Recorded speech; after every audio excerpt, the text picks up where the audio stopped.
Bonjour, donc voilà, comme j'ai déjà expliqué, donc je vais faire une petite vidéo vraiment quand j'ai un truc intéressant à montrer, hein, voilà, concernant par exemple les outils de mesure que j'utilise.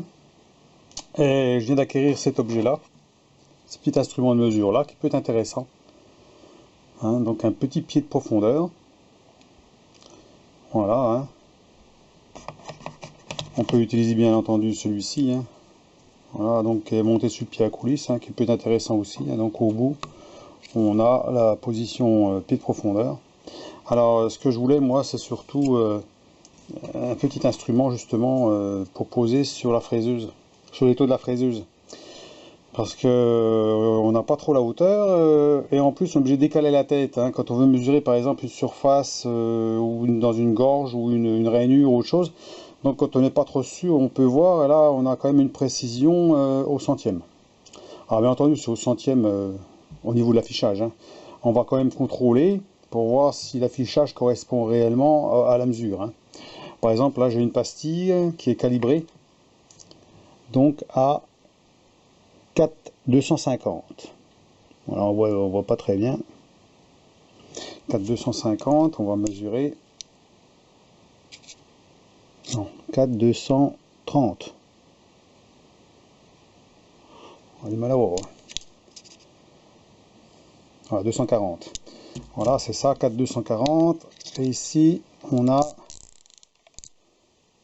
4,260, 259. Voilà, donc on devrait trouver avec cet instrument-là, à peu de choses près, la même chose, hein. Donc on va regarder sur la fraiseuse. On va déplacer, regarder sur la fraiseuse. Voilà.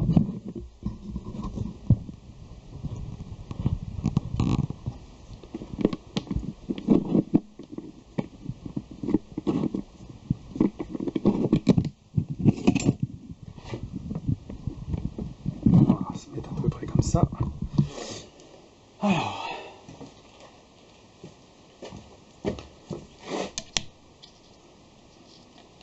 on se met à 0.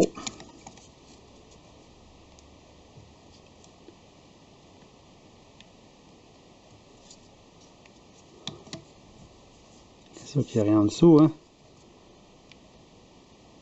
Remise à 0.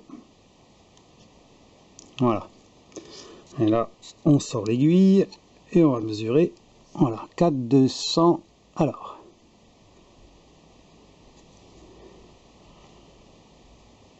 4,230. Voilà, on voit 4,230. Donc on peut dire que c'est quand même assez précis, hein. Voilà, remise à 0. Alors ce qu'il y a de bien, par contre, on peut, par exemple, quand on est sur la fraiseuse, voilà, mesurer par exemple, hein, le dépassement d'une pièce par rapport à l'étau fixe, ou carrément mesurer une gorge ou un épaulement qu'on vient de faire sans être obligé de déplacer la tête, hein. Comme voilà, si on n'a pas la possibilité de mettre le pied à coulisse là-dessus, ce qui est bien c'est que c'est petit, hein, donc on peut faire un peu ce qu'on veut, hein. Donc voilà. Donc c'est pour ça que je voulais en parler, hein, pour ceux qui... Alors, en niveau prix c'est dérisoire, hein, c'est vraiment un truc vraiment pas cher. Ça va de 5 euros à 15 euros. Hein. Donc celui-là, moi j'ai payé 13 euros parce que j'ai la boîte métallique avec. Et j'ai une pile de rechange en plus, livrée avec. Donc voilà. Alors on éteint 0. Bien sûr, on peut mettre à 0, on peut éteindre là. Et dès qu'on bouge le curseur, ça se remet en route. Alors la profondeur maximum, c'est 26,14 environ, hein, puisque j'ai mis à 0. Hein.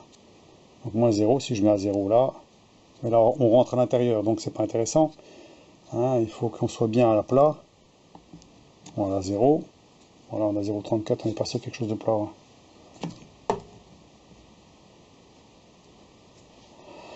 Voilà, 0, on avance, et on a 26,16 de dépassement. Alors, ce qui est bien, c'est que la pointe est assez fine, hein, pour aller dans les petits endroits, une petite rainure ou autre chose, hein, très facile d'aller pour contrôler vraiment un niveau, hein, une profondeur. Hein.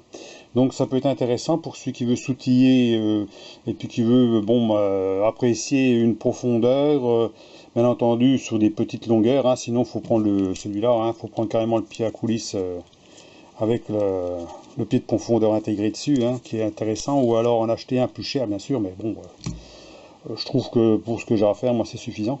Hein, c'est souvent des petites choses, alors donc ça peut être bien de l'avoir, hein, surtout pour le prix. Alors normalement cet appareil-là, c'est pas fait pour faire de la mécanique générale, on est d'accord. Hein. C'est fait pour utiliser la profondeur des pneus, hein, d'usure. Hein. Donc la sculpture des pneus, on rentre à l'intérieur et on voit l'état d'usure. Hein. Ça nous permet de savoir à quelle profondeur il nous reste, par exemple, d'usure sur les pneus. Donc ça peut servir aussi à ça, c'est son usage principal.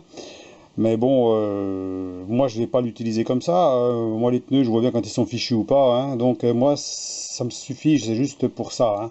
Alors sur le tour, on peut l'utiliser aussi justement pour un épaulement. Quand on fait un épaulement par exemple, on peut regarder avec un peu plus de précision. Hein. Par exemple si on veut une distance bien précise. Hein. Ou quand on fait un trou par exemple, savoir à quelle profondeur on veut aller. Hein. Si c'est pas un trou bien profond. Hein. Donc voilà. Donc c'est pour ça que j'ai fait la petite vidéo, ça peut intéresser du monde, hein, vu le prix que ça coûte, bon bah pourquoi pas, hein. Voilà, donc ben, à une prochaine vidéo, hein, et puis à plus, au revoir.